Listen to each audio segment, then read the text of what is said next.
Hello traders. तो आज हम लोग निफ्टी के प्रेडिक्शन करेंगे कल के लिए, यानी कि 3 अगस्त के लिए। और यहाँ पर मैं आपको ये भी दिखाऊंगा किस मेथड से कैसे मैं आपके साथ ये प्रेडिक्शन जो है वो शेयर कर रहा हूँ। और इस पर्टिकुलर प्रेडिक्शन को करने के लिए मैं आपको एक WD ज्ञान के एक बहुत ही वाइटल और बहुत ही कस्टमाइज्ड थ्योरी यहाँ पर सिखाऊंगा। ज़्यादातर समय आप मार्केट में ये देखते हैं कि स्क्वायर ऑफ 9 एक थ्योरी हो गए, स्क्वायर ऑफ 4 एक थ्योरी हो गए, सर्कल ऑफ 12 एक ज्ञान थ्योरी हो गए। बट आपको या इसके अलावा भी ज्ञान के बहुत सारे कस्टम थ्योरीज हैं जो प्रैक्टिकल ट्रेडर्स, जो प्रोफेशनल्स यूज़ करते हैं और जो स्पेशली ज्ञान फॉलोअर्स इस पर्टिकुलर थ्योरीज को इन अ ज्ञान चैनलाइज्ड वे यूज़ करते हैं। तो चलिए हम लोग स्टार्ट करते हैं। तो पहले हम लोग यहाँ पर मार्केट को समझेंगे और यहाँ पर मैं कंप्लीट तरीके से आपको चीज़ें जो है वो सिखाऊंगा। तो पहले आपको इंडिकेटर सेक्शन पे आना है यहाँ पे, और यहाँ पर पहले आपको यहाँ पे मूविंग एवरेज का जो एक्सपोनेंशियल वर्जन है वो यहाँ पर ऐड करना है। ईएमए का जो पार्ट है, इस ईएमए पार्ट को इनपुट प्राइस पे आपको यहाँ पर डालने हैं 19। ओके, पार्ट ऑफ 19 आपने यहाँ पर प्लॉट कर दिए। अब आपको इस पार्ट ऑफ 19 के अकॉर्डिंग मार्केट में स्विंग पॉइंट को आइडेंटिफाई करने के बाद यहाँ पर ट्रेड्स जो है वो एनालाइज करना है। तो यहाँ पर मैं पहले जो टाइम फ्रेम आपके साथ शेयर कर रहा हूँ वो है डेली टाइम फ्रेम। तो यहाँ से ही हमारा प्रेडिक्शन जो है वो मार्केट में स्टार्ट होने वाला है। तो पहले हम लोग यहाँ पर देखेंगे क्यों हमने EMA 19 को प्लॉट किए। To find out the market pivot, यानी कि स्विंग पिवट, जिसको हम लोग स्विंग हाई बोलते हैं, स्विंग लो बोलते हैं। तो इस पिवट को हम लोग पॉइंट आउट करेंगे to finding out the 19 period exponential moving average. तो यहाँ पर on the day of 24 July 2026 हमने यहाँ पर देख रहे हैं कि मार्केट जो है वो एक स्विंग लो फॉर्मेशन को क्रिएट किए हैं। तो पहले हम लोग ये समझ लेते हैं, ये स्विंग लो मार्केट में फॉर्म किया on the day of 24 July. But ये जो स्विंग लो है ये कंफर्म मार्केट में होते हैं after market close above the EMA 19 period, जैसे कि यहाँ पर 29 जुलाई को। तो ये स्विंग लो मार्केट में कंफर्म होते हैं 29 जुलाई 2026 को, कंफर्म सेट। ओके, तो यहाँ पर मार्केट में स्विंग लो 29 जुलाई को कंफर्म करते हैं। सिमिलर वे में मार्केट के जो ये स्विंग हाई है 7 जुलाई पे, ये स्विंग हाई मार्केट में कंफर्म्ड होते हैं ऑन द डे ऑफ 8 जुलाई 2026। तो यानी कि 7 जुलाई के ये जो हाई है ये कंफर्म होते हैं मार्केट नेक्स्ट डे जब EMA 19 के नीचे आकर क्लोज हुआ, तो उस समय मार्केट में ये लो कंफर्म होते हैं। अब यहाँ पर एक थ्योरी है जो WD ज्ञान काफ़ी इंटेलेक्चुअली यूज़ करते हैं। वो थ्योरी ये है, जब तक ना कोई भी एक कंप्लीट कैंडल जो एक्सपोनेंशियल मूविंग एवरेज है उसके कंप्लीट नीचे क्लोज नहीं कर लेते, तब तक स्विंग लो कंफर्म नहीं होता। तो अगर हम लोग वो थ्योरी को अप्लाई करें तो अपार्ट फ्रॉम क्लोजिंग 8 जुलाई हमारे यहाँ पर कंफर्मेशन आते हैं ऑन द डे ऑफ 23 जुलाई। तो हम लोग दोनों थ्योरी को ही यूज़ कर सकते हैं। There is a general debate among the Gann traders कि कौन सी थ्योरी को यूज़ करना चाहिए, बट दोनों थ्योरीज को आप यूज़ कर सकते हैं अगर आपके मार्केट स्ट्रक्चर आइडेंटिफिकेशन प्रोसेस जो है वो सही है। तो हम लोग दोनों थ्योरीज का यूज़ कर सकते हैं, यानी कि ट्रेड कन्फर्मेशन हमें यहाँ पर 8 जुलाई भी मिल सकते हैं, और ये ट्रेड कन्फर्मेशन जो है हमें यहाँ पर 23 जुलाई को भी आप ऑब्जर्व कर सकते हैं। तो कैसे क्यों ये दोनों थ्योरी को हम लोग मार्केट स्ट्रक्चर के साथ अगर हम लोग कंपेयर करें तो हमें यहाँ पर काफ़ी अच्छे रिजल्ट्स जो है वो देखने को मिल जाएगा। तो ये हमने पहले ये हाई और लो को कंफर्म कर लिए। अब यहाँ पर ये हाई से लेकर ये लो तक हम लोग क्या करेंगे, हम लोग इस पर्टिकुलर एरिया पे मार्केट को मार्क करेंगे in the way of Fibonacci retracement. But ये फिबोनाची रिट्रेसमेंट थोड़े से अलग होगा, इसके रेशियोज थोड़े से अलग होंगे। ये टॉप है मार्केट में, ये बॉटम है।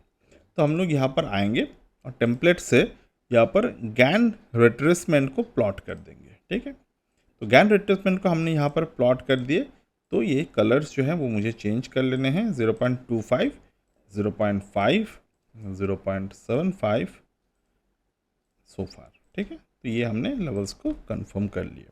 तो ये लेवल्स मैंने ड्रॉ कर दिए। 0.25 का लेवल क्या आ गया, ठीक है। तो ये गैन रिट्रेसमेंट हमने कर लिए ड्रॉ। तो once we draw this Gann retracement, हमें यहाँ पर क्या देखने को मिल रहा है, राइट नाउ मार्केट जो है वो 0.75 के ऊपर है। तो हमने यहाँ पर मार्केट में सपोर्ट जो है वो फाइंड आउट किया। सपोर्ट जो है वो है 24,299, ओके, 0.75। तो ये मार्केट में सपोर्ट है। तो थियोरेटिकली अगर मार्केट सपोर्ट के ऊपर है तो ट्रेड जो है वो बुलिश है। बट यहाँ पर आते हैं दूसरे कंफर्मेशन कि अगर मार्केट में ये सपोर्ट दिखा रहा है तो कल मार्केट में ओपन होने के बाद मार्केट को इस लेवल के ऊपर सस्टेन करना पड़ेगा।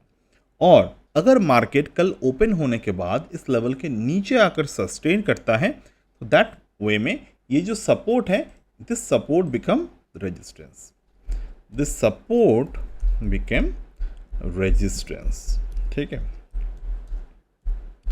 ये सपोर्ट मार्केट में रेजिस्टेंस पे कन्वर्ट हो जाएगा और ट्रेड जो है वो हमारा बियरिश ट्रेड में आ जाएंगे।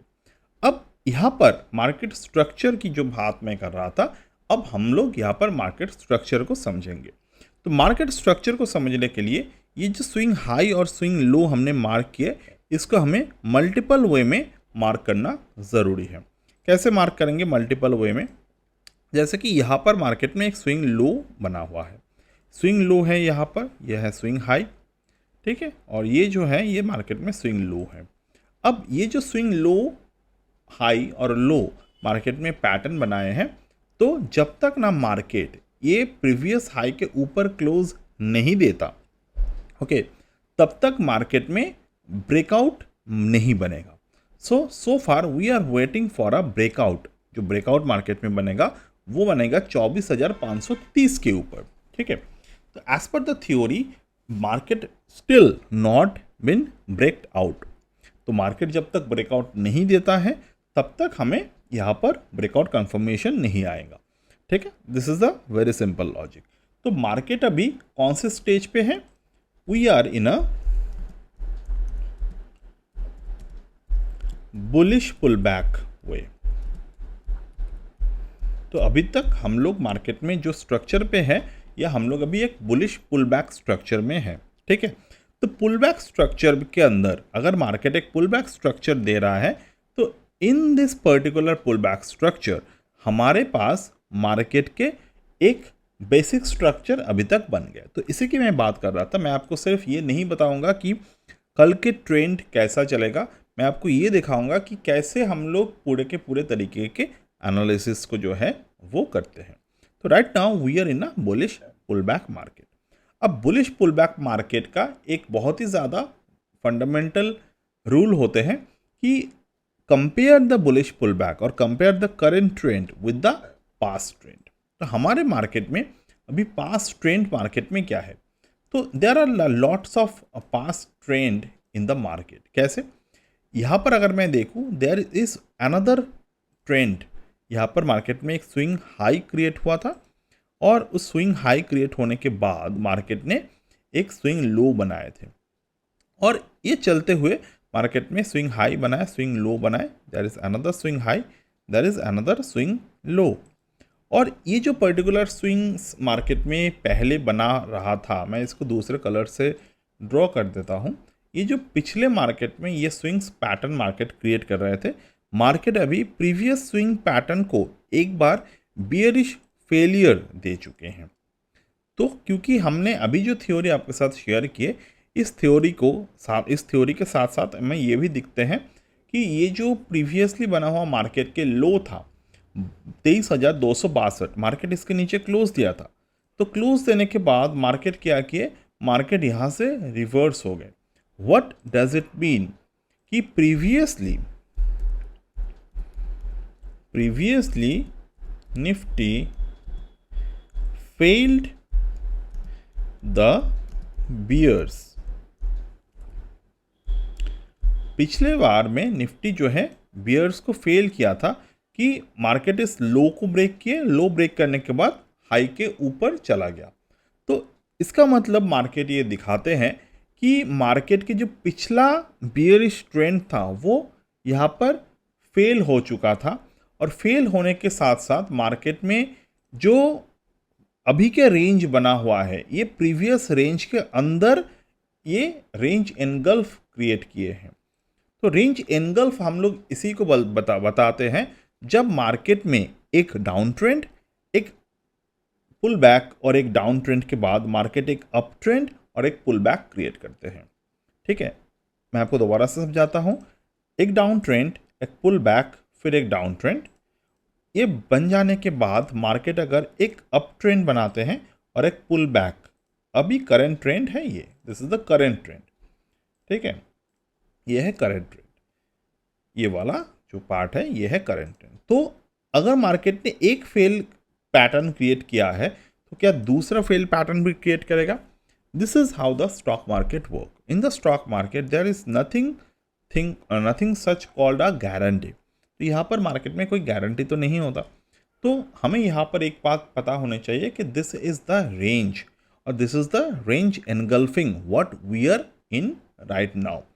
तो अगर मार्केट एक रेंज एनगल्फिंग पे है तो यहाँ पर हमारा सॉल्यूशन क्या है, क्योंकि हमने अभी तक प्रॉब्लम्स को पता कर लिए। तो what is the solution? Solution is very simple. इस तरीके के मार्केट पे आपको हमेशा एक सिंगुलर हेज पैटर्न पे काम करना ज़रूरी है। What is the singular hedge pattern? Market मान लीजिए यहाँ पर ब्रेकडाउन हुआ था, तो आप यहाँ पर क्या पैटर्न क्रिएट कर सकते थे? आप इस समय में मतलब 8 जून 2026 मार्केट में जब नीचे की तरफ ब्रेकडाउन किया था, 8 जून 9 जून के अराउंड मार्केट ने जब ब्रेकडाउन किया था, मान लो आपने यहाँ पर प्राइस एक्शन को रीड नहीं किया, तो आप अगर सिंगुलर हेज पैटर्न को क्रिएट करते हैं तो आपको क्या करना पड़ेगा? यहाँ पे प्रीवियसली बना हुआ जो टॉप है उस टॉप के अराउंड आपको मार्केट में सेल करना पड़ेगा ऑप्शन को। जैसे कि ये है बियरिश ट्रेंड, तो आपको यहाँ पर कॉल को सेल करना पड़ेगा। तो यहाँ पर कॉल सेल अगर मैं करता हूँ तो मुझे 24,100 के कॉल सेल करने पड़ते, और अगर मैं 8 जून को कॉल सेल कर रहा हूँ तो यहाँ पर देखिए मार्केट जो है वो almost month of the June and तक 24,000 के नीचे ही रहा। तो हम लोग अगर सिंगुलर हेज पैटर्न को यहाँ पर करेंगे, और थोड़े से यहाँ पर हेज क्यों करते हैं हम लोग? क्योंकि हमारे जो रिस्क होते हैं मार्केट में वो लेस हो जाते हैं। तो वो लेस रिस्क पे हम लोग अगर प्रॉपर मार्केट को ऑब्जर्व कर लेते हैं तो वहाँ पर चीज़ें हमारे फेवर में चले जाते हैं। अब आते हैं हम लोग नेक्स्ट स्टेप, जो थोड़े से एडवांस स्टेप है, थोड़े से नहीं, बहुत अच्छे तरीके से एडवांस स्टेप है। तो हमने जो 19 पीरियड SMA की बात किए थे, as per that SMA part हम लोग यहाँ पर गैन के जो रिट्रेसमेंट ड्रॉ किया वो हम लोग यहाँ पर भी ड्रॉ करते। तो ये मैं 13 मई से 2026 से यहाँ पर रिट्रेसमेंट ड्रॉ करता। तो यहाँ पर जब भी मैं देख रहा हूँ मार्केट लो प्राइस को ब्रेक डाउन करने के बाद दोबारा से 0.75, ये हमारे की रूल है, 0.75 को दोबारा से ऊपर की तरफ क्लोज दिए हैं। इसका मतलब ये जो पैटर्न है, ये बियरिश पैटर्न है, ये ऑलरेडी फेल हो चुके हैं। ठीक है, बहुत ही सिंपल। तो यहाँ पर हमने दोबारा से जो मैं अभी वीडियो के शुरुआत पे आपके साथ शेयर किए, this support will become resistance, तो मैं इसी थ्योरी की मैं बात कर रहा था। तो now you know this theory is how important it is. अब अगर आपने ध्यान से देखा होगा तो मैं यहाँ पर जो जैसे मैंने ड्रॉ किया कि A, B और C, अगर मैं इसको मान के चलूँ B to C मैंने ड्रॉ किया। यहाँ पर मैंने कैसे ड्रॉ किया? A, B and C, B to C। यहाँ पर भी मैंने B to C को ड्रॉ किया। अब ये A to B और B to C के अंदर मार्केट में हम लोग A और B से भी मार्क करेंगे। A और B से अगर मैं यहाँ पर मार्क करता हूँ चीज़ें, तो ये 0.75 को ब्रेक डाउन करने के बाद 0.25 of the previous reverse trend, तो इसको भी मार्केट ब्रेक कर लेते हैं तो यहाँ पर हमारे बन जाते हैं कंफर्म ट्रेड। सिमिलरली यहाँ पर भी सेम पैटर्न हम लोग देखेंगे। यहाँ से यहाँ तक अगर मैं ड्रॉ करता हूँ तो 0.75 के बाद अगर मार्केट 0.25 के नीचे आ जाते हैं तो ये हमारा कंफर्म बियरिश ट्रेड मार्केट में बन जाएगा। और कंफर्म बियरिश ट्रेड का मतलब ये नहीं है कि मार्केट हमेशा बियरिश रहेगा, बट इसका मतलब ये है नेक्स्ट जो अचीवेबल लेवल है वहाँ पर मार्केट आएगा। तो आई होप मैं आपको समझा पाया हूँ कि मेरे डायरेक्शन ऑफ द मार्केट क्या है। तो end of the day this is how the market direction work for me. तो कल मुझे देखना है क्या होते हैं।